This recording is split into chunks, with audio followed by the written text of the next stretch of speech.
Olá a todos e sejam bem-vindos a mais um episódio do Direta Sem Café. Nesta temporada vamos abordar a Agenda 2030 e explorar um bocadinho alguns objetivos da mesma. Hoje tenho o professor Gonçalo Jorge Pestana Calado, tem um título agregado em Ciência Animal, uma licenciatura em Recursos Faunísticos e Ambiente, um mestrado em Ecologia, Gestão e Modelação dos Recursos Marinhos e, por fim, e não só por fim, mas também tem doutoramento em Biologia. Muito boa tarde, professor. Olá, boa tarde. Hoje vamos falar aqui um bocadinho sobre o objetivo proteger a vida marinha, que é o objetivo 14º. Pode-nos falar um bocadinho melhor sobre qual a importância de proteger os oceanos? São muitas ordens de grandeza diferentes, com a particularidade de nós tentarmos pensar que ao proteger os oceanos estamos a proteger a nós próprios, humanidade. Isto é verdade em termos, por exemplo, da questão das alterações climáticas e da questão dos oceanos passarem a estar mais ácidos e menos produtivos e, portanto, termos menos recursos até para comer, não só. Esta é uma parte. A outra parte prende-se também com a nossa contemplação e o nosso lazer relativamente aos oceanos, ou seja, a maioria das pessoas do mundo vive em zonas costeiras e, portanto, existe uma pressão enorme relativamente, por exemplo, à poluição e relativamente à ocupação do espaço das zonas costeiras. Isso, juntamente com a primeira questão das alterações climáticas, são talvez os maiores desafios que nós temos. E quando estamos a proteger os oceanos, isto é que é preciso dizer, não é porque gostemos daquilo ou de outra coisa, estamos a proteger nor próprios. E, portanto, um oceano saudável é um oceano que nos vai a proteger enquanto humanidade e é essa a principal perspectiva.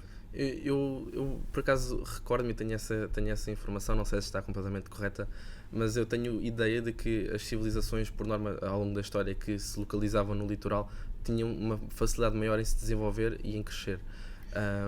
Porquê isso? Porquê essa proximidade do mar? Não sendo especialista, e portanto certamente que existiram civilizações, sobretudo ao lago de grandes, perto de grandes lagos também com esses níveis de desenvolvimento, e algumas em zonas em altitude, em África e na América do Sul. Não é essa parte. A questão é que nós temos ali uma fonte de recursos que até há pouco tempo achávamos inesgotável. Okay? Agora já sabemos que não. Sim. No entanto, ainda precisamos de mudar muitos dos nossos comportamentos, atitudes e economia relativamente a esse princípio, ou seja, ao princípio de que os recursos do oceano, seja como fonte de proteína, seja como sumidor de poluição, não são inesgotáveis e, portanto, não podemos atirar as águas residuais sem tratamento todas para os oceanos, que é o mesmo sítio que cresce peixe e outras coisas, claro. Pescado para... E, portanto, este paradigma que ajudou muitíssimas civilizações, claro, estamos a falar quando a humanidade tinha poucos milhões de pessoas, não é? E, portanto, somos 7 mil milhões e as coisas são completamente diferentes. E está a mudar muito.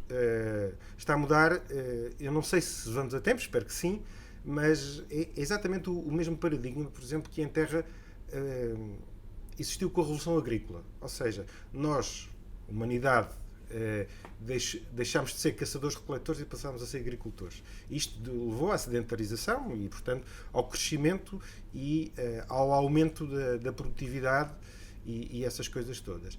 Nós no mar, não na totalidade, mas no mar somos sobretudo caçadores-recoletores, ou seja, somos pescadores, sobretudo. Não somos só, já há aquacultura, mas, por exemplo, em Portugal é muito ténue, ainda há aquacultura e ainda há muita crença, as pessoas que gostam de apreciar bom pescado, etc., que o pescado da agricultura não presta, okay? Que são frangos de aviário. Claro. E não é assim, não é verdade assim, e sobretudo não temos outra alternativa, mesmo que fosse assim, mesmo que assim fosse, ao sermos tantos, ao termos um oceano mais quente, mais ácido, que produz menos, nós não vamos ter outra possibilidade senão converter uma parte da atividade económica da pesca em atividade da agricultura e outras atividades. Okay?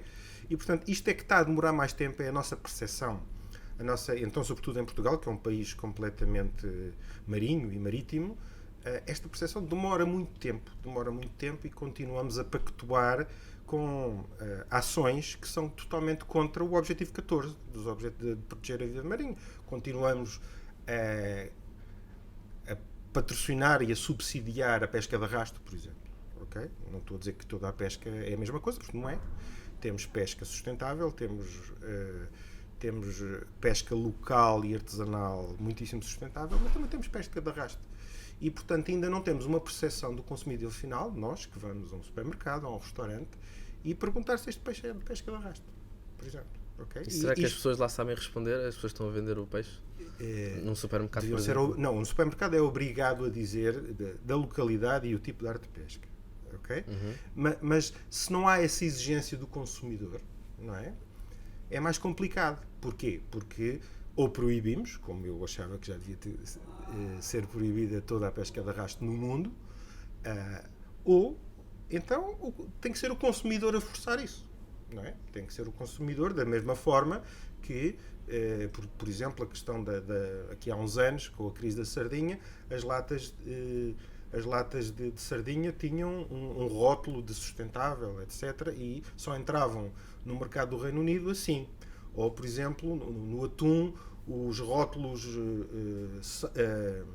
Dolphin Safe, portanto, que não eram pescados e que não morriam golfinhos nas redes, etc. Isso as pessoas são sensíveis e não compram atum que não tivesse aqueles rótulos, etc. Portanto, há aqui uma parte que está a mudar completamente. Não sei se está a mudar ao ritmo que era necessário, é só isso. Mas certamente que lá chegaremos e, portanto, se quiserem, associado a outra coisa que não tem que ver com comida diretamente, a questão da percepção dos parques que têm, por exemplo, grandes cetáceos para fazer espetáculos. Não é? A percepção foi mudando e, portanto, hoje em dia as pessoas já pensam, então, mas claro que eles são muito bem tratados, mas será que temos o direito de ter um animal com estas capacidades cognitivas fechado num tanque? Mas ele vive muito mais. Está bem, mas ele se calhar era mais feliz vivendo muito menos noutro sítio. E, portanto, tudo isto são peças de uma evolução da sociedade. E, portanto, já há muitíssima gente que não come peixe por questões de sustentabilidade. Diz, não, eu adoro peixe, culturalmente sempre comi peixe, mas eu vejo como é que as coisas estão e, portanto, se eu não preciso de peixe, eu não como. Sim, e acredito que isso leva-nos, se calhar, à minha segunda pergunta, que é relativamente à poluição nos oceanos. Os peixes também são, e os animais que lá vivem também são alvo desta poluição. São. Qual é o estado atual? O estado atual, ou seja, há um cálculo que entre 10 e 20 anos vamos ter mais toneladas de plástico no mar do que de peixe. Ok? Portanto, este é o estado atual. Nós, pese embora muitíssimas e muito boas campanhas de alerta relativamente à questão da poluição marinha, nós continuamos a produzir plástico e continuamos e o plástico vai acabar no mar. Ou seja, e é muito difícil, há peças, por exemplo, de automóveis, há uma série de coisas para o qual não temos alternativa, mas há muitas para as quais temos, por exemplo, uma medida governamental, aqui há 2 governos, de taxar os sacos de plástico nos supermercados, que certamente muitos se recordarão, diminuiu em 90% ou 95% o consumo de sacos de plástico que eram distribuídos gratuitamente, por exemplo. Ok? E hoje, na altura, portanto, as pessoas que iam ao supermercado com um saco de pano a tiracola, olhava-se assim para as pessoas como assim uma pessoa. Hoje em dia é perfeitamente normal ver pessoas que agarram os seus sacos e que os utilizam não sei quantas vezes e que depois os mandam para reciclar. Claro. Faz parte também de uma evolução cultural. Exatamente. E, portanto, eu estou contente com a evolução, tenho receio porque todos os dias entram toneladas de plástico e depois o plástico vai se esfarelar e a maioria do plástico nos oceanos não está à superfície. Okay? A maioria do plástico, a partir de certa dimensão, já muito pequena, aquilo que se chama os microplásticos, afunda. E entra nas cadeias alimentares. Logo no zooplâncton, e portanto temos muitos peixes que têm muitos plásticos no estômago, já há peixe, e então bivalves, filtradores, não é? Portanto, que nós também consumimos, e aí consumimos todos, os peixes não. Os peixes têm uma sensação de saciedade, no fundo, de terem o estômago cheio e não crescem. Não crescem porque não comem mais. Acham que têm o estômago cheio, não comem mais. Ok? E, portanto, temos aqui uma ligação de uma parte da poluição, que é a poluição de plásticos, não é a única de todo. Quais são os outros meios de poluição? Temos uma muito grande e que pese embora existam leis internacionais para combater, é muito complicado fiscalizar, que é a poluição difusa, por exemplo, da lavagem dos tanques dos navios. Okay? É proibido lavar em alto mar os tanques dos navios, mas toda a gente lava. E, portanto, a poluição difusa por hidrocarbonetos, etc., é mais prejudicial no oceano global do que, por exemplo, um derrame de um petroleiro que encalhou, por exemplo. As pessoas não têm esta noção. Porquê? Porque a outra está muito localizada. Ou seja, há um grande problema no Alasca, na Galiza, e, de facto, aquela zona toda fica impraticável para muitas atividades durante algum tempo.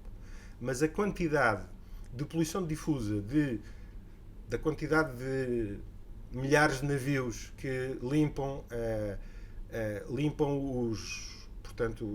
os seus reservatórios em alto mar, vai diminuir a produtividade do oceano global.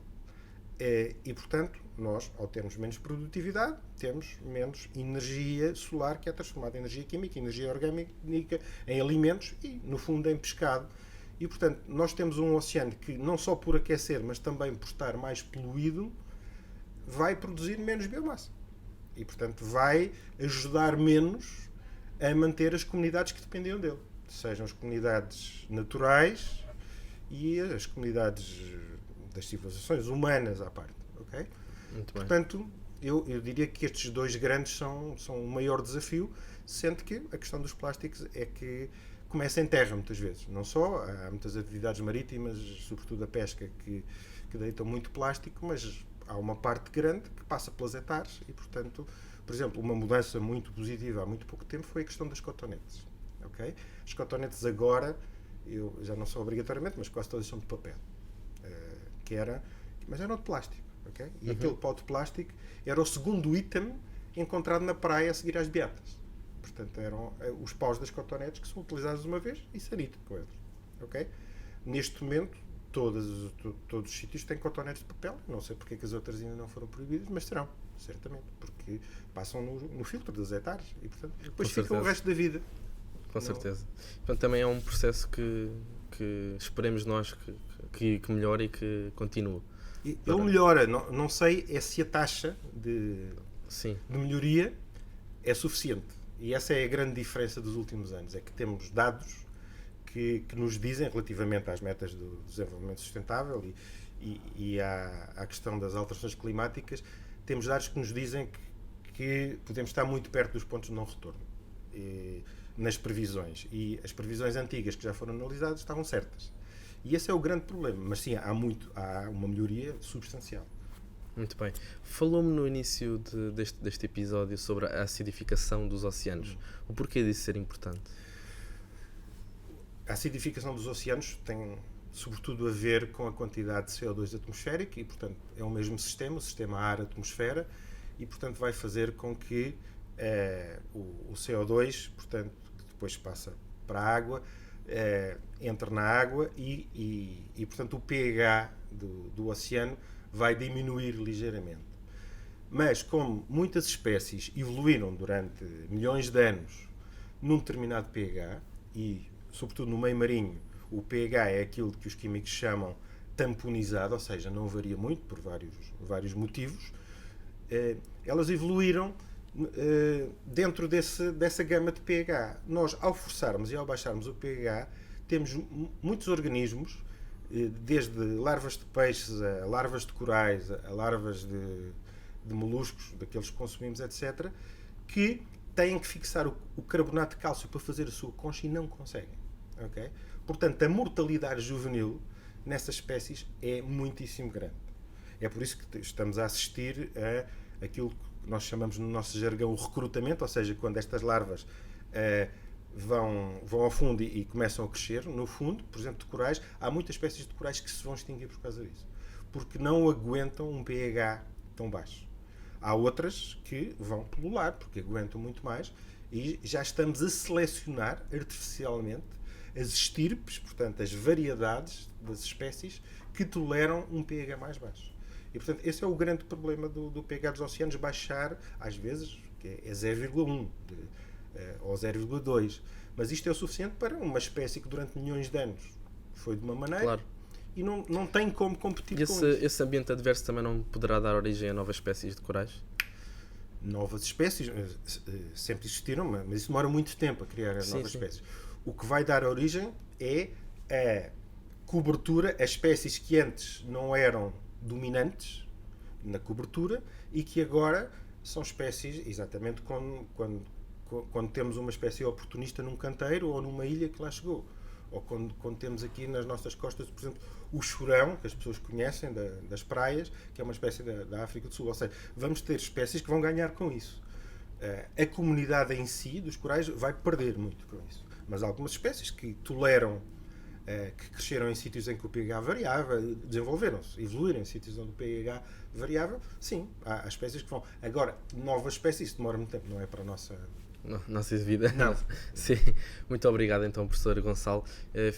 Por hoje é tudo. Ficámos então com este episódio e percebemos então a importância dos oceanos e o porquê de termos de os proteger. Muito obrigado novamente, professor. Obrigado. E vemos no próximo episódio.